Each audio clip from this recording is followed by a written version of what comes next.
മൂന്നാഴ്ച മുൻപാണ് പാലക്കാട് മുതലമട സ്വദേശിയായ രാജൻ തേനീച്ചയുടെ കുത്തേറ്റ് മരിക്കുന്നത്. ഇതുവരെ ആ കുടുംബത്തിന് സഹായം മാത്രമല്ല, അധികാരികളുടെ ഭാഗത്തുനിന്നുള്ള ഒരു ശ്രദ്ധ അല്ലെങ്കിൽ ഒരു തിരിഞ്ഞു നോക്കാൻ പോലും ആരും ഉണ്ടായിട്ടില്ല. രാജൻ്റെ അമ്മ നമ്മളോടൊപ്പമുണ്ട്. അമ്മ മരിച്ചിട്ടിപ്പോൾ 3 ആഴ്ചയായി അല്ലേ? ആരെങ്കിലും വരും എന്തെങ്കിലും പറയുകയും ചെയ്തോ? ഒന്നും ചെയ്തിട്ടില്ല, ആരും വന്നിട്ടില്ല. അവിടെ ആരും വന്നില്ല. അങ്ങ് അവിടെ വീട്ടിലാണ് ഇരിക്കുന്നത്, ആരും വന്നിട്ടില്ല.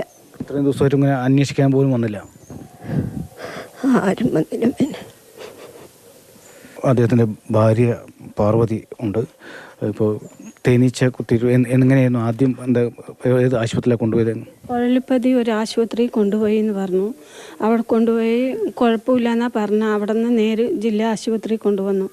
അവിടെ കൊണ്ടുവന്നപ്പോൾ ഞങ്ങൾ നോക്കാൻ പോകുമ്പോൾ ഒന്നുമേ ഉണ്ടായിരുന്നില്ല. സംസാരിക്കണമില്ല, ഒന്നുമില്ല, മിണ്ടാണ്ട് കിടക്കുകയായിരുന്നു. നോക്കാൻ പോയപ്പോൾ അങ്ങനെ കിടക്കുന്നുണ്ടായിരുന്നു. എന്നോടൊന്നും സംസാരിച്ചില്ല. രാവിലെ ചോറുമാക്കിയിട്ട് പണിക്ക് പോയതാണ്. ഞങ്ങൾ രണ്ടുപേരും സമ്പാദിച്ചിട്ടാണ് എല്ലാം ചെയ്യണത്, ആ കുട്ടീനെ പഠിപ്പിക്കുന്നതും ഒക്കെ.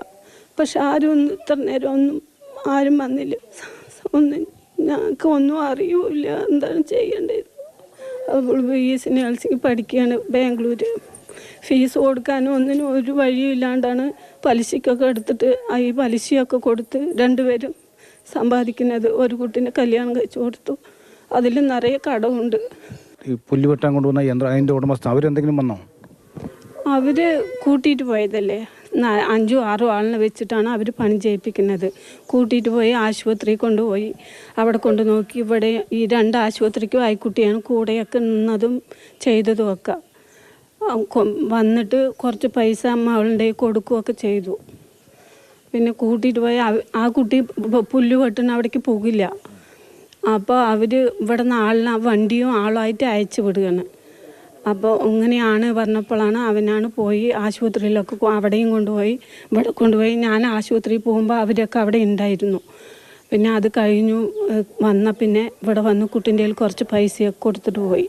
വന്യജീവി ആക്രമണം പോലുള്ള ഒരു ദുരന്തമാണ് ഇപ്പോൾ തേനീച്ച കുത്തേറ്റുള്ള ഈ മരണത്തിൽ ഉണ്ടായിരിക്കുന്നത്. പക്ഷേ ഇതുവരെ ആ കുടുംബത്തിന് ഒരു സഹായം പോലും ലഭ്യമായിട്ടില്ല എന്നുള്ളതാണ് ഏറ്റവും ഖേദകരമായ കാര്യം. മൽഘോഷിനൊപ്പം G. പ്രസാദ് കുമാർ, മാതൃഭൂമി ന്യൂസ്.